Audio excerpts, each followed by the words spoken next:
Go. Some thought this day may never come, but ladies and gentlemen, we are finally here. It's been over a year since Jon Moxley had defended his IWGP United States Heavyweight Championship due to not being able to travel to Japan thanks to the global pandemic. Thanks, CV, we appreciate that.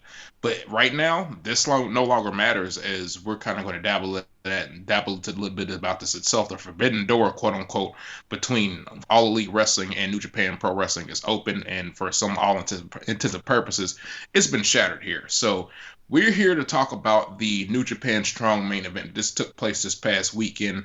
Concerning the IWGP United States Heavyweight Championship. We are the almighty SOS Wrestling Network. Like, share, subscribe. I am the Pro Wrestle Fly God, joined by my good homie himself, the United States or the United Kingdom champion. No matter what promotion, LK. So, LK, how are you?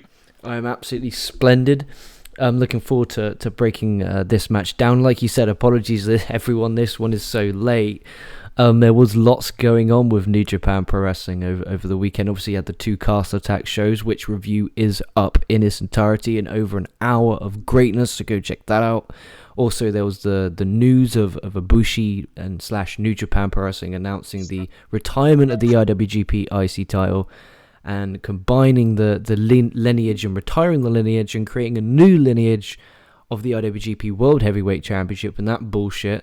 Also, that which we did coverage on. Also, there is the preview for the upcoming 49th anniversary show, which we've done and nearly went an hour in that one, breaking that one down.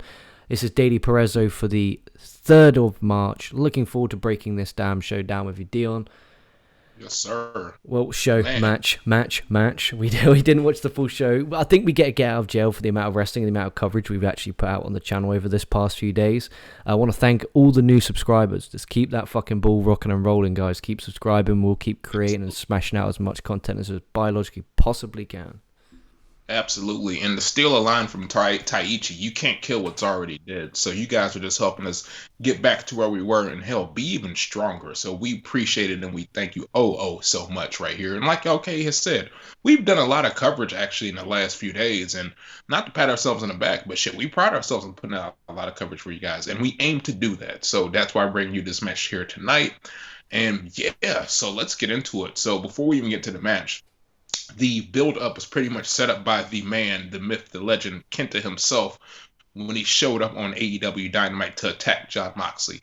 Hell, Kenta even teamed up with Kenny Omega to defeat Jon Moxley and Lance Archer in a street fight on the episode of AEW Dynamite the following week. So on this show we're going to talk about here, Kenta's going to face off with Moxley in the main event in New Japan Strong. Finally get that IWGP Heavyweight title or United States Heavyweight title defended right here.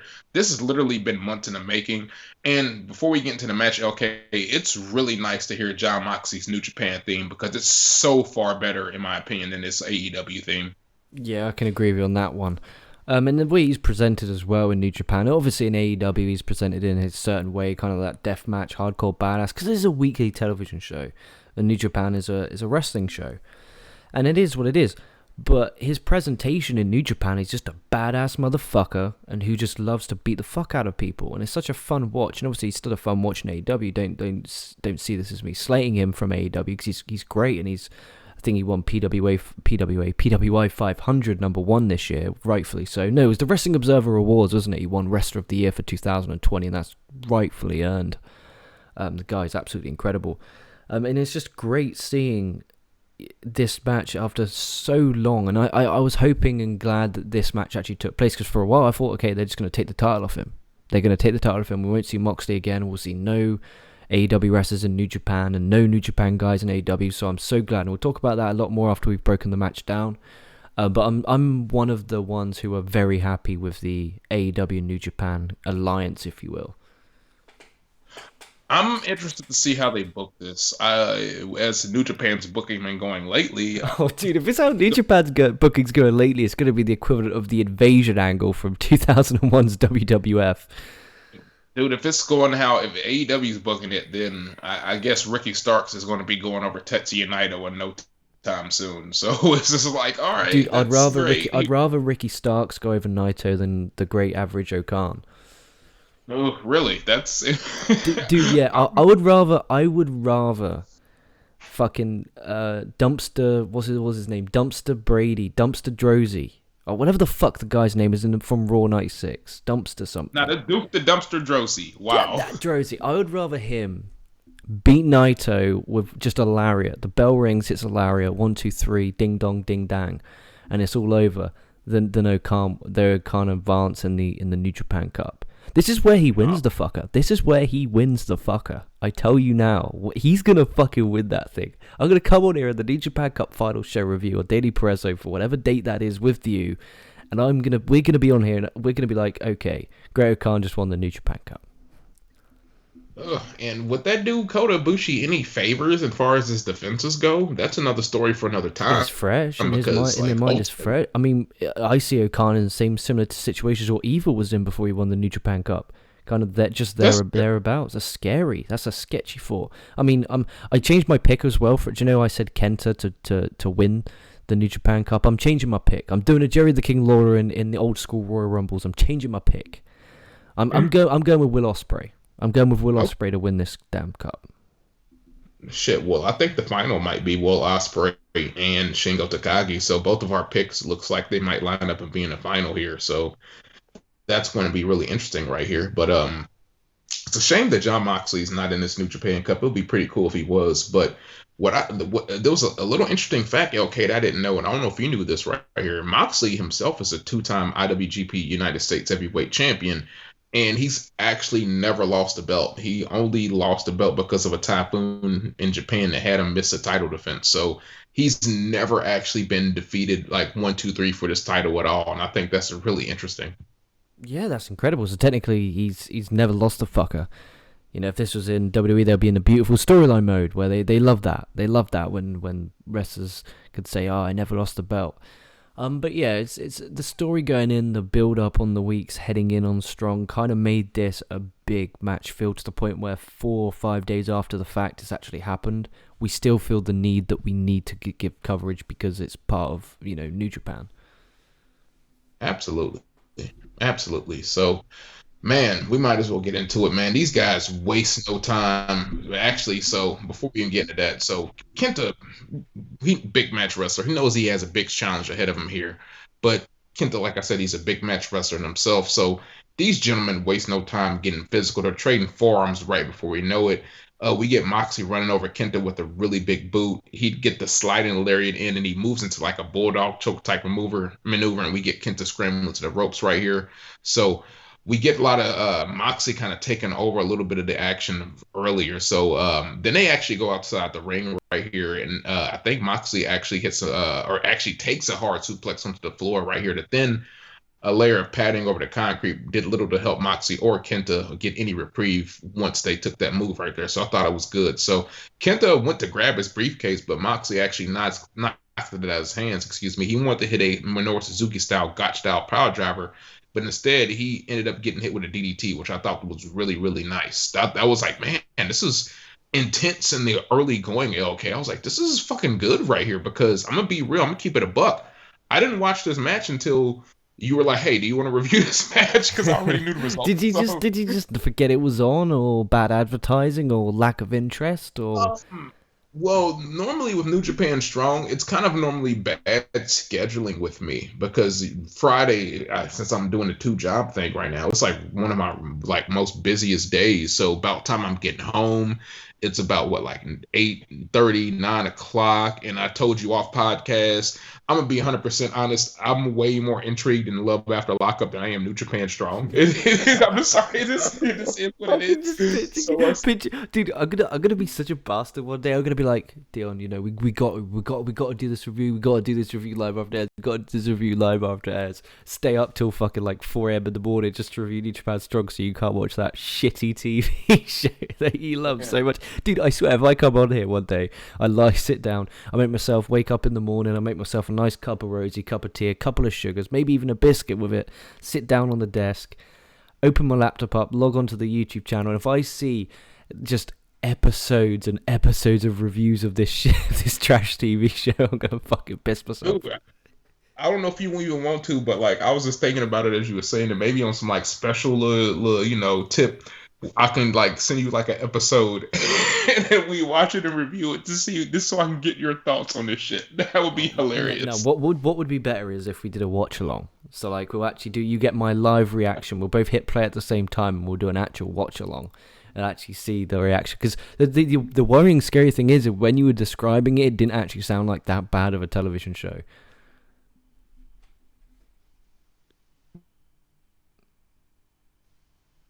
It's pretty. I don't even know how I found it either. I just kind of found it on the Humbug like maybe 2 years ago, and I just started fucking watching it. And the characters are fucking silly, and yeah, it's a good time. Inmates and parties and children, a good time, and all that good stuff. But we're back to Jon Moxley and Kenta right here because they don't give a damn about people having relationships in or out of jail. They could give a fuck less about that shit, man. But hey, it is what it is. It's still an entertaining show.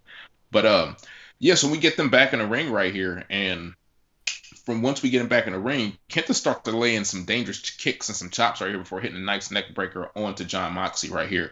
Kenta pulls his knee pad down as he does. So this is just 5 minutes into this match at this point. They've already done a lot of stuff, LK. So I'm just like, man, this has been a really, really fucking good match right here. So we get Moxley avoiding a go-to-sleep attempt here early. We get Moxley hitting a jumping knee off the stage before pulling out a table. So we're going to get a table spot. Everybody loves a table spot. Who don't love a table spot? Okay, you love a table spot. I love a table spot. We got a table spot.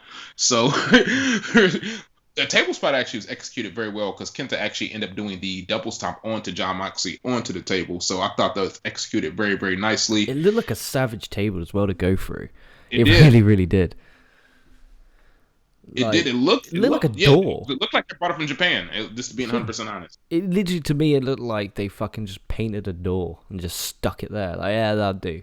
That'll fucking do. Or it just looked like a nasty piece of kit to go through. It looked really savage. But it was a good little bump, and the height Kenta got was great.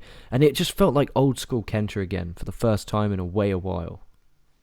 Oh, 100%, man. I agree. And then Moxley actually fought free from this, and he would hit a quick snap German suplex, and he followed it up with a huge lariat right here that got a big 2 count for his efforts, but it allowed him to catch his breath, so to speak. So he hit Kenta with some ground strikes before being able to counter. Kenta was able to counter these ground strike attempts into the game over.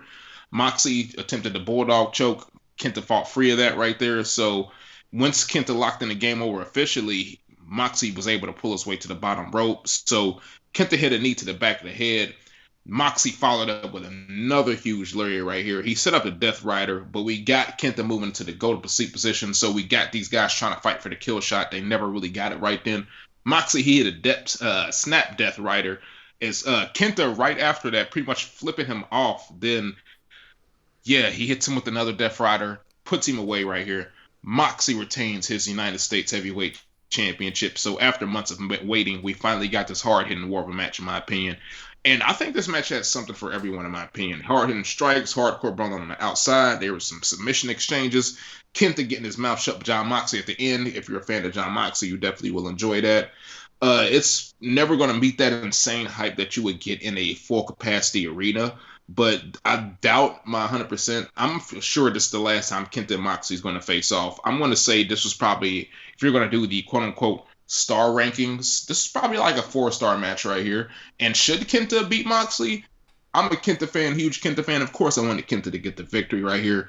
But Moxley winning, this keeps it more intriguing. So this, like I said, this match, if you want to do a star ranking, 4 out of 5. Okay, your thoughts, my friend? Yeah, I would have given it a 4 and a 5, depending on what mood you are in when you're watching the show. But man, the end where fucking Kent's like, fuck you, and just Moxie's like, okay, and just picked him up and fucking dumped him on his head. I thought that was just really good, and it was so intense. It was Kenta of old. It was Pro Wrestling Noah-esque 2012 Kenta, where he's just being a savage bastard. The slaps, just everything about the match was just beautiful. Really, really good stuff. And like you talked about the lack of crowd, because obviously due to COVID and the pandemic going on, I think a crowd with there would have gone batshit crazy. And I think it was smart having the belt stay on Moxley, because Moxley can be in these US TV tapings that New Japan do. Kenta's over in Japan doing this New Japan Cup stuff, so he can't be at the taping. So if he won it, he wouldn't be able to tape. So you know what I mean. It makes sense for a US guy to have that US belt.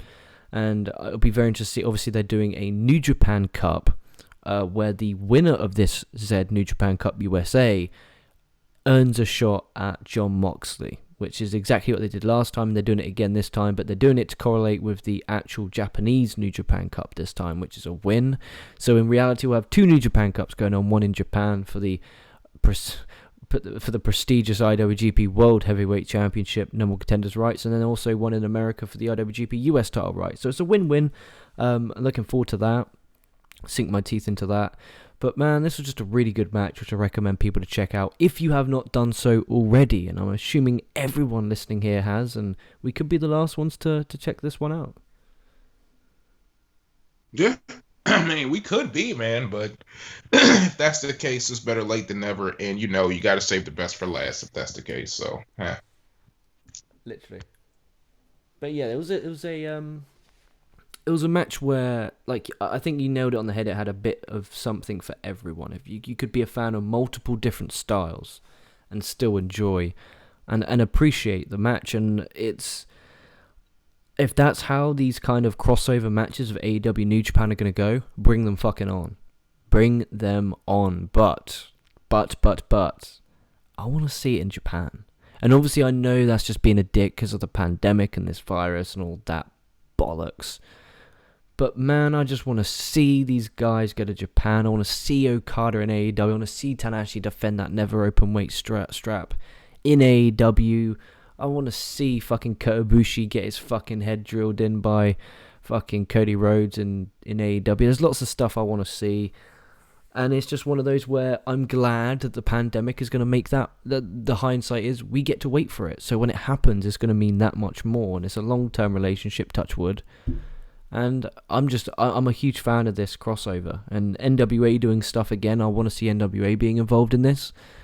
Impact Wrestling is also involved in working with Impact, working with AEW, obviously with Don Callis, who's making up great connections, and Don Callis has saved that fucking promotion. Don Callis is this save. If you were an Impact Wrestling fan, and believe it or not, me and you are I'd say we're pretty hardcore New Japan fans, but the guys that are fans of TNA/Impact Wrestling are the most loyal human fucking beings in the planet to that promotion. Like, there's only 100,000 of them left. But they are fucking loyal. They are loyal to a fucking T. Like, they can do no wrong. It's like it's absolutely crazy to see the reaction of some of these guys, and it's like, they're blessed to have these Impact guys on their show. It's like, yeah, dude, you know what? Oh, keep that opinion to yourself, bro. But yeah, it's good, and it's great for all promotions. Hopefully, Impact, obviously they've done some better. I joked about the 100,000, but they did a 200,000 the other week, and they're always up there now in the 180 to 200,000 mark, which is good for Impact. They got a show going on right now, so hopefully everyone's watching and enjoying that. But yeah, it is what it is. It's a good time to be a wrestling fan, regardless of the bullshit world that's going on right now. No doubt, man. So, can I tell you a funny little joke about, well, I thought it was funny a couple weeks ago about Impact? Go for it. It was a couple weeks ago once everything started happening. I was over a friend of mine's house. Shout out to you, Trevor. We were watching Impact, and I think we're flipping back and forth. So I think they had like either a boxing or UFC fight was on that day, whatever. But so there was a main event. I think it was Moose and Chris Bay versus Willie Mack and Rich Swann. I almost forgot. Rich Swann. So like our friend of ours, he was like, yeah, so the TNA pay-per-view, is gonna be for the title. So like my friend, he was like, who's in the title match? Willie Mack and Moose? He was like, nah, it's Chris Bay and it's Rich Swann. He just started laughing. He's like, are you fucking kidding me? He's like, these dudes ain't in the title match, these other dudes are. I don't know why I just thought that was funny. He was like, wait, what? Yeah, that's the thing with it. Impact's actually been alright. It's not alright, it's been good. It's just one of those promotions where it takes once you sit down and watch it, you're like, this is a really good show, and you say to yourself, I'm gonna really follow this for a long, long time. And then the next show happens, you're like, oh, I can't really, I'll just wait till next week. And it's one of those, I follow Impact pay-per-view to pay-per-view. I think that's a better, not big pay-per-view, but they do monthly specials now on their Impact Plus app. So I kind of just follow Impact pay-per-view to pay-per-view rather than doing all these weekly stuff, because it's just too much wrestling to watch. And, at the end of the day, you do have a full-time job. You have, fucking still have a social life that you got to try and maintain. Whether you got a girlfriend or boyfriend, whatever, dating an alien, whatever. You still got to do that, and and then you also got make time for yourself. So it is what it is, and there's not enough time in my life to be sitting around spending 2 hours watching Impact on fucking Access TV. No offense, because the shows I've watched have been good, but. I just need a bit of motivation, a bit of kick in the door, if you will. A kick through the forbidden door will get me watching Impact. Hey, I understand, man. That's what it took for me. I knew it was there. I just never kept my eye on it. Now I'm actually keep my eye on it and see what's going on. So, I mean, credit to them. Yeah, and they floated, they stayed alive, and Don Callis has done wonders for them. You got to give him credit there. Don Callis, creating a relationship again with New Japan, creating the relationship with AEW, has just done great things for Impact. And the show is good. We're making jokes, but the show is good. It's just there's so much wrestling to watch. I don't have fucking time to watch Impact. Yeah, it's too much wrestling. You got to pick and choose what wrestling you're watching at this point because there's just so much out there. Absolutely. Anything else you want to touch on? We've gone over 20 minutes. Anything else you want to touch on? This AEW situation with the New Japan. There were some, like we said, we've talked about in the previous show. There's some guys who I like to see over here on New Japan or AEW that could, be nice pieces for short term. Like if you want to have Darby Allin come over for the Best of the Super Junior, definitely for it. That would be pretty cool. Trying to think some other people over here I wouldn't mind seeing. I think Brian Cage would do really well over here. I mean, of course, they're going to bring Kenny Omega back because that's they want to make you happy. They want to make you happy. Yeah, exactly. They want to make me so happy by having him step into another New Japan, set foot into a New Japan ring once again. They want to make me so happy with that. Cody Rhodes is probably not. I don't know, man. I don't know if they want to have. They might have him just you know what, Cody, just stay on the outside. You ain't really got to come. You can just, you can handle. You can go to New Japan Strong. We're not going to have you really come over here. You can just stay in New Japan Strong, Cody, which I can see Cody actually having some pretty decent matches over in New Japan Strong, all jokes aside. But, no, man, this wrestling thing is really interesting right now. All everything is possible. I just like how people are like, oh, well, everybody but, WWE is not working with people whilst you have Noah and DDT. Man, we don't really care, bro. We still doing our thing over here, and all Japan is the same, right? So yeah, it's a weird time to be a wrestling fan, but I'm so glad these companies are working together because once crowds are allowed back, we can have some fucking dream matches. Indeed, 100%, man. I agree, and it's going to be fun. This is going to be fun just to hear the roar of the crowd again. In as far as pro wrestling, but interestingly enough, it has nothing to do with pro wrestling. I love the UFC fights where there actually are no crowds better. I don't know why. I just think it's. I agree. The UFC cards I've watched when there's been no crowds, especially in the, they called it the complex or whatever the fuck it's called. It's pretty much oh man, when you can hear the corner and you can hear the foot and you can hear every smack. I fucking love that. 100%. Dude, too. Like wrestling and MMA are going to be intertwined forever. I think that's one thing that the opposite side, in my opinion, is for MMA, UFC, I would rather no crowd because it's just so intimate. You can it's almost like you're there. With wrestling, crowds are definitely needed for sure. So absolutely 100%.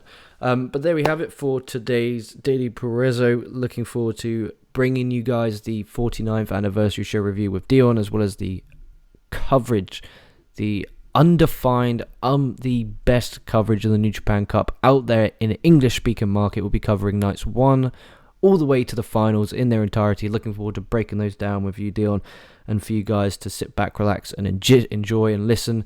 We'll watch so you don't have to. You can just sit back, and if there's stuff on the show we recommend you guys to watch, bomb it on your New Japan World and off you trot. And if there's stuff that wasn't great, you don't have to watch it. But there we are. Like, comment, subscribe. Dion, anything that we should think about before we wrap this fucker up? I was going to say about the New Japan Cup, man. We'll have the shows on there. Like you said, we'll talk about what you should probably watch, what you shouldn't watch. And we won't just be copy and pasting text and putting them to pictures and just being like, this was the show review. So you'll actually get our opinions about this stuff. So Oh, dude, I need to be able to fucking edit to the point where when we're talking, I'll put like the match graphic and that star rating in front just while we're talking, just to fucking prove a point. I'll fucking that's our. I think that's our joint hatred. That's our joint hatred of YouTube. Was gonna say April Fool's Day? We should do a review like that. Oh yeah, 100%. April Fools, there's going to be a review up there. I'm already going to get it uploaded and get it up there, so it just literally has to be processed and saved, because that it triggers me how people can watch that, you know. And when you look on them and see how many subscribers they have, and then you see how many we've got, and it's like, why are people sitting there watching? Is that what we should be doing? Should we, not go on here and talk 26 minutes about a 15-minute match, or should we be going on talking about a 3-hour show in 2 minutes? Yeah. We're in the wrong business, bro. Wrong business. Right? Oh gosh. But let's wrap this bad boy. Let's wrap this bad boy up, son. The New Japan Cup's around the corner. You're gonna have the most in-depth, illustrious coverage of it, and that's what we're here for. Like, share, subscribe, all that good stuff. All jokes aside, we are the almighty SOS Wrestling Network, and